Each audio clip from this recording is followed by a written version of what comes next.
interact with the minister, and for us to also, since we have all of you here, showcase our Karnataka ecosystem. Bangalore Tech Summit certainly brings us all together, and like today, the capacity, the potential of human intellect, of technology, and interplay between the two, it is absolutely unbound. There are no limits, and it, the products of this interplay, which we are going to see and showcase at Bangalore Tech Summit. The summit was kicked off with a conversation of top CEOs with the Honorable Chief Minister. This has also become like an annual event, and this shapes up the entire ideology for the upcoming Tech Summit.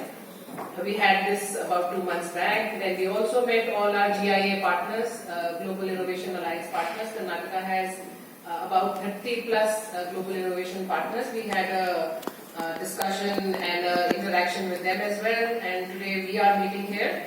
So just to take you through Bangalore Tech Summit, as you all know, many of you have been part of Bangalore Tech Summit in the earlier years. This is the 27th edition of the Bangalore Tech Summit, and broadly the summit aims to cover 5 major pillars. The trends in the technology domain, what the thought leaders have to say, disruptors, and people who have really made it big in this technology domain. They give their insights on IT, deep tech, biotech. So Tech Summit is a conglomeration of all domains of technology, and not just IT or not just deep tech. Business is a very, very important pillar of this event, and we have B2B meetings, we have exhibition, product launches, and a lot of opportunities for both countries to have their own conferences at the event, as well as companies to have their B2B meetings at the event. We also facilitate B2G meetings for any one of you who would like to have interaction with government and would like to start any business discussions with the government of Karnataka. Of course, the entire ecosystem rides on the strength of the talent. We not only nurture talent through our various programs which happen at the event, but also like to reward excellence through the awards which have been instituted. STPI is our partner in doing this entire event, and we would be having awards for exports, for bio, for startups. The broad spectrum, as I just said, covers business and partnerships, idea exchange. This is more like a thought leadership forum rather than an investment event. We like to showcase what Bangalore has to offer, and we know that the strength of the ecosystem is such that you will automatically get attracted to it. We, of course, like to showcase the experiences and the excellence which is there in the ecosystem. These are the 6 main tracks that we have. As you would remember, we used to have 4 tracks earlier. Then we expanded the international track into 2 dedicated tracks, one on global collaborations and one dedicated India-USA track. And this year, and very rightly so, we are introducing a new track on electro-semicon. We all know today India is really making very strong and big strides in this domain. And Bangalore has a very, very strong ecosystem around electronics and semiconductors. So we are this year introducing a dedicated track on electronics and semiconductor, along with IT, biotech, startup tracks, which used to be there every year and would be much bigger, better, and global this year. So this entire ecosystem that we are talking of, and this celebration which happens at BTS, is basically because of the strength that Karnataka has to offer. A very, very robust R&D ecosystem, world-class innovation hubs, supporting infrastructure, skilled workforce, talent, I can't stress more on it, is really the strength of the ecosystem. And government is very, very proactive, and government has all along been a pioneer in introducing programs, initiatives, policies which are absolutely tailored to the industry's requirement in consultation with industries. And we have many policies which support this journey of the entrepreneurs in the state of Karnataka. The priority sectors which are there today for the government include GCCs. We all know that there is a new wave of GCCs which is coming to India, and we already have, India has 1750 GCCs, of which 30% are in Karnataka. More than 460 GCCs are in Karnataka, and these are across all domains. In the next 5 to 6 years, it is expected that more than 1,000 GCCs will be coming to India, and certainly that will be the focus of the department. We are at the helm of introducing a new policy, which is the first of its kind policy in the country, which would be tailored to give incentives and support to the GCCs. The policy is going to be released by Honorable Minister on Friday. Another focus of the department is AI and cyber security. Again, something that all of us know. In last about a year and so, things have completely changed, and both on AI we are hearing news every day, and AI and cyber security are also interrelated in many ways. Both these remain to be the focus of the department. I will be going forward, I will be telling you about some initiatives that we have taken. Life sciences, we have just come out with a new policy, and there is a new policy announced by Government of India as well. So put together, this is going to be the focus area. Karnataka is a leader in biotechnology. We have close to 21% of the market share, and we would like to build on it. Startups, I mean, sometimes I feel we blow our trumpet too much. But startups are, Bangalore is the startup capital for India and the fourth largest technology cluster in the world. We have more than 18,000 startups in Karnataka. And of course, electronics and semiconductor, we are the design hub, and we are now promoting manufacturing in a very big way. These are the policies which support all the priority areas of government. We have very, very niche policies also looking at very niche sectors, like the ABGC policy. I think before anyone else in the country thought about it as one sector, Karnataka has been promoting, and we have a lot of companies today which are actually doing all the animation work for all the movies that we see which come out of Hollywood. In fact, last year there were at least 6 Oscar-nominated movies which were actually the animation work happened in Bangalore. That's a very, very significant achievement. We don't get to know sometimes, because they all come out in the name of the final producer, which would be somebody in US, but a lot of work is happening behind the scenes in Bangalore.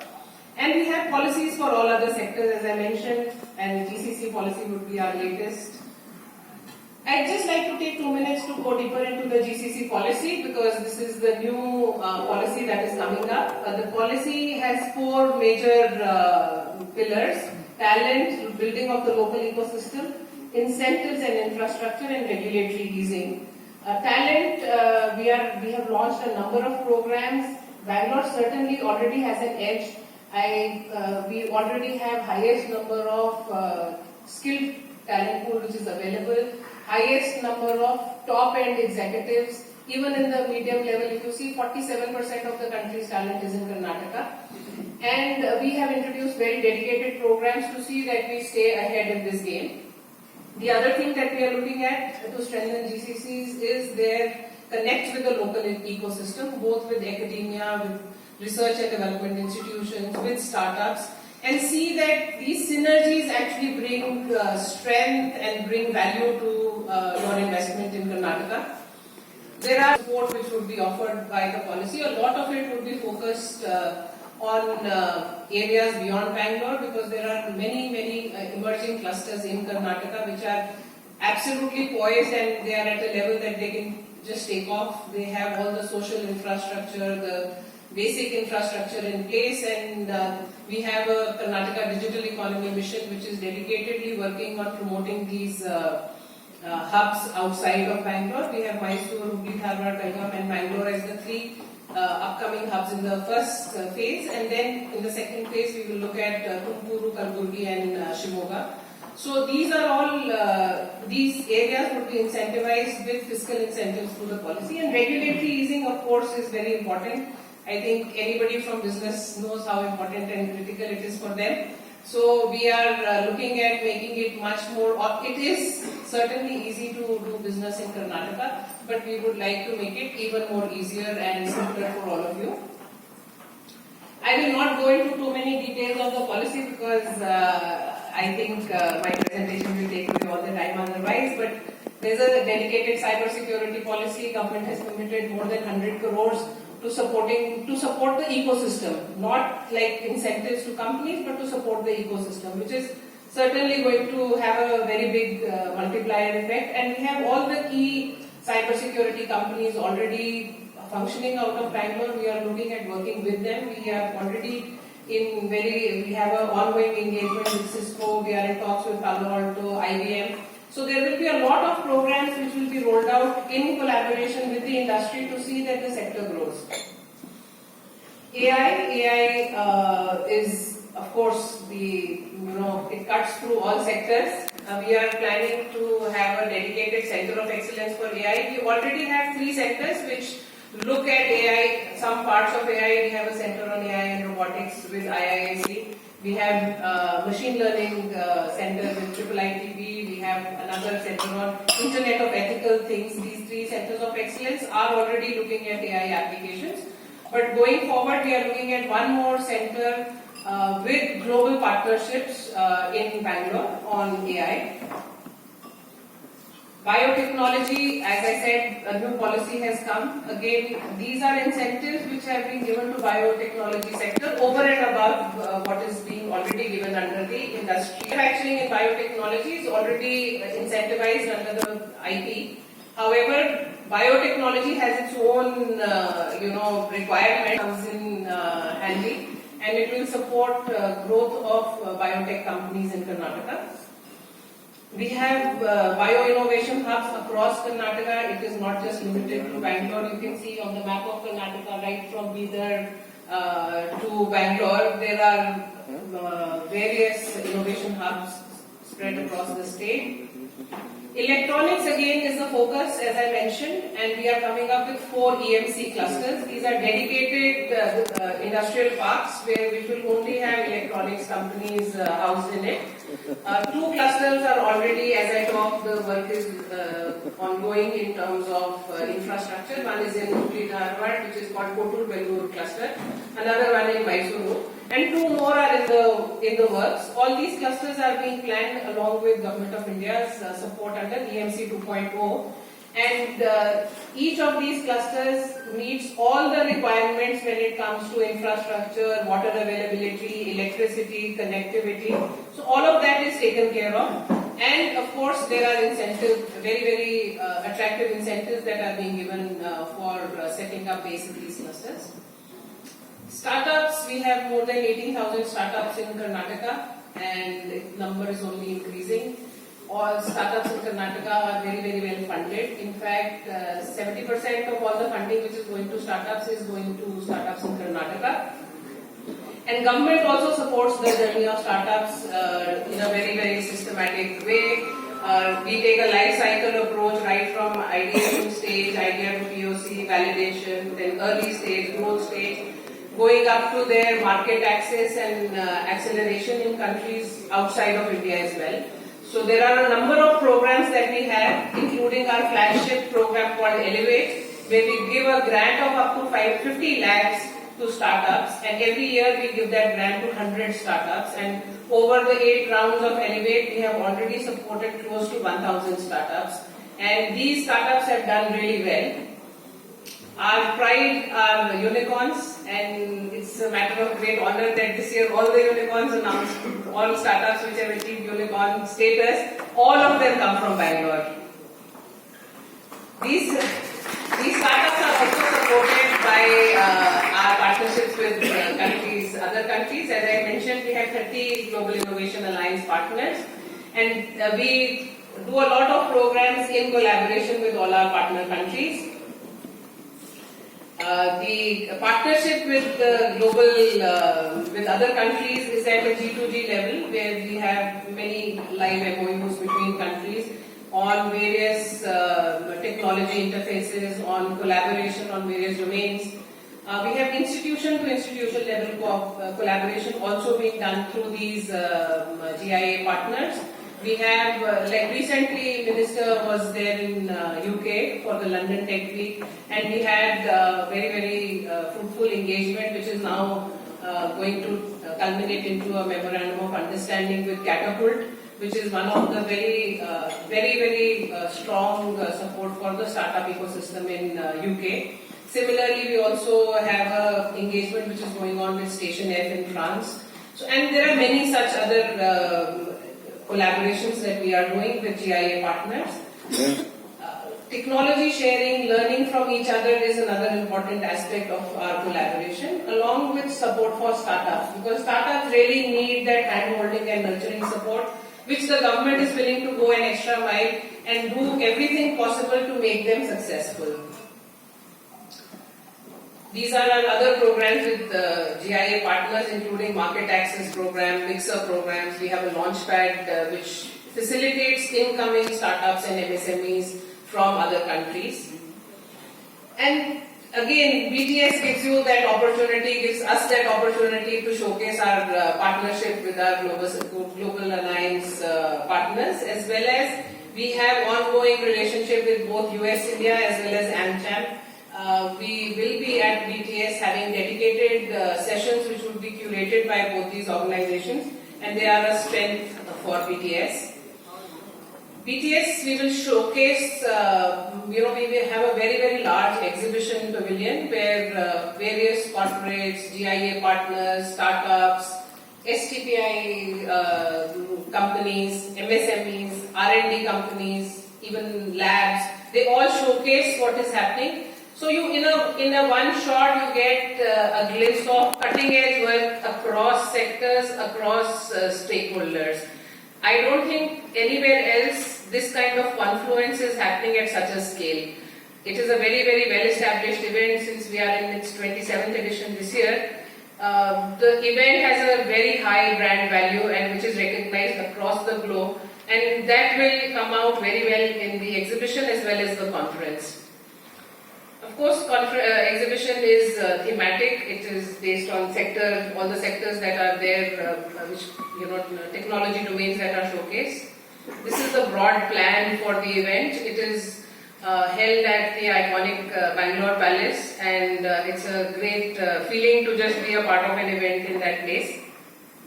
This is the exhibition hall. GIA partners are here just to draw their attention that there is a special, facility created for GIA partners with very large stalls. This is the startup zone. So startup is actually the most happening zone where a lot of action is there, a lot of product launches happen, founders come and share their experience. We also have opportunities for pitching to VCs. We have opportunity to have interaction with mentors. So all of that is done in the startup zone. These are all the facilities that are available there. Again, for businesses, we will have opportunities to connect with other businesses, to connect with startups. We also have a online tool through which you can fix your meetings well in advance so that there is no uncertainty. We are also launching an app this year which will facilitate your access to what is happening at BTS, all the conference details, speakers, who's participating, who are the business delegates, so that you can get an opportunity to plan your trip very well. These are our association partners. We tie up with associations across all technology domains, and they are our strength. Again, they bring in a lot of their best partners and their best companies to showcase at BTS. These are our media partners. And participants, just a glimpse of few of the participants who have been there. Any big company globally is present at BTS. And I invite all of you, all our GIA partners as well as the companies who are here today to be a part of this event. We are still 45 days away from the event. You have an opportunity to curate a session, to participate, bring your company heads, bring your important partners. You can even plan, besides just the meetings, you can plan to have other events on the sidelines of BTS. So we will create and facilitate your participation in every which way, and the earlier we start doing that, the better it is, because then we have the opportunity to do a good job. I just mentioned all of this. This is just to give you a overall picture that at BTS 2024 we are looking at participation from 50 countries, 500 international delegates, 85 plus sessions at the conference, 460 plus speakers, 5,000 plus delegates. Exhibition would be larger than previous years with more than 1,200 exhibits. And overall, we see a footfall of more than 50,000 in the 3 days of Bangalore Tech Summit, which this year will be from November 19 to November 21. And this is the Bangalore Palace for you. We'll all meet here. I'm looking forward to host you here. And I'm sure if your participation, you will find a lot of value in participating at this event. And certainly it also will give you a very good bird's eye view of what is happening in Bangalore and in Karnataka and showcase the strength of the ecosystem. Thank you so much. We are very active on social media. These are the department handles that I have put out. We also have a dedicated social media page for social media handles for BTS. So I request you to follow us so that you know what's happening in Bangalore.